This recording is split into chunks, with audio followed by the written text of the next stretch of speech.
o concílio, não é? Ele tem uma parte dogmática onde ele pretende continuar ensinando o que a igreja sempre ensinou, de formas diferentes, no sentido de que é uma obra mais explicativa, catequética, pastoral, né? Mas tem outros documentos, principalmente os decretos, não é? Que tratam de coisas práticas, não é? Então, por exemplo, o documento, sei lá, pegar Optatam Totius, é sobre os seminários, não é? São coisas práticas, não é uma realidade dogmática. Ah, mas a igreja não pode fazer uma declaração infalível sobre os seminários? Resposta: não. O próprio assunto não comporta isso, entende? Não é ensinamento de fé e de moral. É uma realidade prática, como é que devem ser os seminários, etc. Então, isso daqui é uma coisa, são decisões importantes, porém que não são dogmáticas. No meio dessa história aqui, existem alguns textos do Vaticano II que pareceram destoar com a tradição da igreja. Então, por exemplo, alguns temas candentes, assim, polêmicos. Quando a Lumen Gentium fala da colegialidade episcopal. Algumas pessoas começaram a perguntar, mas escuta, mas e a declaração de que o Papa é infalível? Como é que tem colegialidade? Está colocando os bispos no mesmo nível do Papa? Como é que é isso? Assim, dúvidas teológicas, sadias, porém dúvidas.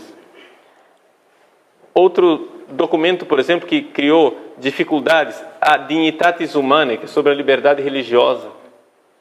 Nós temos várias encíclicas de papas e decretos de papas, condenando essa ideia de liberdade religiosa. E agora o concílio vai e fala de liberdade religiosa. Como é que nós vamos coadunar as duas coisas? Não é? A Unitatis Redintegratio, que é sobre o ecumenismo. Os papas acharam que o ecumenismo era um despropósito, agora de repente o ecumenismo pode. Como é que é isso? Então, algumas pessoas, depois do concílio, especialmente depois que viram abusos realizados em nome do concílio, porque é interessante isso, né? O concílio levou à fama. Né? O concílio não fez certos abusos, mas levou à fama. Então, algumas pessoas, quando viram certos abusos e voltaram aqui para o texto, dizem, esses abusos aí devem vir desse texto aqui. Então, começaram a colocar um ponto de interrogação em cima do concílio. Desse grupo de pessoas, houve um grupo de sacerdotes e seminaristas, e também fiéis leigos, ao redor de um bispo chamado Marcel Lefebvre. Dom Marcel Lefebvre foi um bispo que teve sérias dificuldades com esses textos do concílio, além de ter uma dificuldade muito grande com a reforma litúrgica que veio depois do concílio, que não é obra do concílio propriamente dita. A reforma litúrgica é de Paulo VI, não é do concílio. O concílio fez a Constituição sobre a liturgia Sacrosanctum Concilium, mas Paulo VI foi muito além da Sacrosanctum Concilium. Não é? Por exemplo, a Sacrosanctum Concilium, ela diz para dar algum espaço ao português, à língua vernácula, dentro da missa. Paulo VI liberou tudo. Paulo VI foi além daquilo que o concílio tinha colocado. Então, Monsenhor Lefebvre teve essa série de dificuldades. É difícil aqui a gente colocar em poucas palavras um assunto que já dura muitos anos, não é? São 40 anos de história aí. O fato é o seguinte, é que em 88, foi o ápice da crise, Dom Marcel Lefebvre, junto com Dom Antônio Castro Maia, então bispo de Campos dos Goitacazes, aqui no Rio de Janeiro, os dois decidiram fazer a ordenação de bispos, não é? sem mandato pontifício, sem autorização do Papa. Por causa da crise, eles viam que aquilo era um momento de urgência da Igreja e que não era possível ir para frente sem transmitir o episcopado, porque se Lefebvre morresse ou Castro Maia morresse, ficariam sem bispo e o movimento perderia força. Bom, seja como for, houve essa crise e agora, no pontificado de Bento XVI, João Paulo II já vinha tentando uma reconciliação. A fraternidade, só para ligar. Essa é a fraternidade de Pio X, que está sendo perguntado aqui. Eu só estou explicando, porque as pessoas, fraternidade de São Pio X, as pessoas não sabem o que é. Né? Uhum. Então, hoje, esta fraternidade, que tem um grupo de bispos, são 4 bispos, que foram ordenados em 88, estão em diálogo com a Santa Sé para se retornar, para se achar um lugar canônico, né? Uma harmonização dessa fraternidade dentro do Código de Direito Canônico e dentro daquilo que a Igreja como um todo vê como sendo uma comunhão hierárquica, né? Por quê? Porque eles são padres e bispos da Igreja Católica, mas que não têm uso de ordem canônico regular, ou seja, eles não têm autorização para celebrar os sacramentos, não têm autorização para fazer as coisas, entendeu? Eles estão fora do direito canônico. Estão numa situação canônica irregular. Então estão nesses diálogos. E em que consiste o diálogo? E aqui chegamos à história do concílio. Eles têm uma série de questionamentos a respeito do ensinamento do concílio. Então, a grande dificuldade é a seguinte: o Papa irá ou não irá aceitar que haja dentro da Igreja um grupo de sacerdotes e de bispos que oficialmente, claramente e em público coloca pontos de interrogação sobre alguns ensinamentos conciliares. Pergunto: mas isso é absurdo, como que eles vão contestar um concílio? Não, não é absurdo porque eles não estão contestando um concílio dogmático, não é? Aliás, eu tenho certeza absoluta que se eu fosse ler alguns trechos do concílio para algumas pessoas hoje em dia, tenho certeza absoluta que as pessoas não aceitariam o que está no concílio. Não é? Por quê? Porque para algumas pessoas o concílio já ficou ultrapassado, já está démodé, já é coisa do passado. Então, assim, não é que não vai ser uma novidade as pessoas criticarem alguma coisa que está no concílio. Está cheio de gente criticando o concílio dentro da igreja. Mas o problema é que, de uma forma geral, parece que sempre houve um pouco 2 pesos, 2 medidas. Ou seja, se você critica para ser mais avançado, mais progressista, mais na frente, então pode. Mas se você critica para pôr um freio de mão e dizer, pera lá, vocês estão indo longe demais, aí não pode. Então é aí que está um pouco o diálogo, né? Com isso eu estou tentando expor a coisa aqui de forma isenta, no sentido que não estou tomando partido, não estou canonizando a Sociedade de São Pio X, também não estou demonizando, não é? Eu acho que o Papa irá se pronunciar. Acho que vamos esperar. Agora, Padre Paulo, a gente nota o seguinte: o Papa Bento XVI tem feito todo o possível para que eles voltem à comunhão plena com a Igreja. Tanto é que suspendeu a excomunhão, né? Foi muito criticado, inclusive, por isso, pelo lado mais liberal da Igreja, os chamados progressistas, criticaram muito o Papa, né? Por ter levantado a excomunhão daqueles 4 bispos, né? Mas as últimas informações que a gente tem é que está sendo difícil essa conversa, né?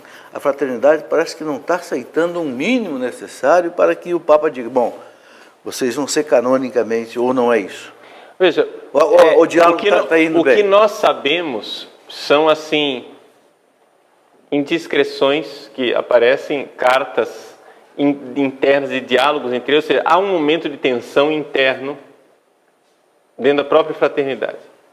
Me parece que o chefe da fraternidade, o Dom Felé, ele quer a união com Roma, ele vê que o Papa Bento XVI está sendo muito sincero e honesto com eles, e ele quer corresponder a esta mão estendida do Santo Padre. O que acontece é que existem pessoas que durante esses anos ficaram tão feridas com uma série de personagens e de atitudes, né, com relação a eles, que os demonizava, que os tratava de forma inóspita, assim, que as pessoas estão com medo que isso seja uma espécie de armadilha, entendeu? Ou seja, estão jogando uma isca para que a gente perca a nossa identidade. Então, agora, essa dificuldade interna que eles estão vivendo. Padre Paulo, uma parte das pessoas que tinham rompido com o concílio já voltaram para a igreja. É o caso lá, por exemplo, daquela, como é que chama a associação lá em Campo? São João Vianney. A Administração Apostólica São João Maria Vianney. Então, eles estavam também na mesma situação, sim, dos padres da fraternidade. Por que eles voltaram? O que eles aceitaram, que o Papa aceitou e que deu a eles plena comunhão com a igreja? Veja, é que o Papa, e eles voltaram ainda no pontificado de João Paulo II, né? Sim. A igreja está muito aberta a conceder essa possibilidade de eles celebrarem a liturgia antiga, né? De viver o estilo de vida na sensibilidade que eles mesmos têm. E isso eu acho que faz um bem enorme para a igreja, não tem dificuldade nenhuma. Ou seja, eu não vejo por que é que nós devamos agora tratar como criminosos pessoas que querem simplesmente fazer aquilo que a igreja inteira fazia há 60 anos atrás, 70 anos atrás. Entende? Ou seja, não é sério, não é, digamos, decente, né? É dar um tiro no pé, é cortar o galho no qual nós estamos sentados, nós agora criminalizarmos aquilo que todo mundo fazia há 100 anos atrás. Entende? Não pode se criminalizar. Você pode dizer, não, eu acho que é inadequado pastoralmente, você pode ter as suas dúvidas a respeito da eficácia pastoral, entende? Mas a gente não pode agora tratar isso como se fosse um super crime. Sim, claro. Né? Então, é que algumas pessoas, infelizmente, trataram não somente os documentos do concílio, mas certas coisas do espírito, chamado, muitas aspas nesse espírito, chamado espírito do concílio, que ninguém sabe onde é que está, porque não está em documento nenhum. Esse chamado espírito do concílio, trataram esse chamado espírito do concílio como se fosse um super dogma. Entende? Ou seja, um dogma que teria anulado todos os dogmas anteriores, como se agora o Vaticano II fosse o único concílio e os outros 20 não valessem mais. Isso é impossível, dentro da igreja não é assim. Certo. Né? Então, nós temos aqui um grupo de pessoas que querem insistir, olha, vamos lembrar dos outros 20 concílios, vamos lembrar daquilo que nós sempre fomos. E eu não estou dizendo que eles sejam imaculados e sem culpa nessa, digamos, nessa dificuldade, nesse atrito com as autoridades da Santa Sé. Não estou dizendo que não sejam sem culpa. Mas eu acho que também tem havido, infelizmente, 2 pesos e 2 medidas dentro dessa história toda.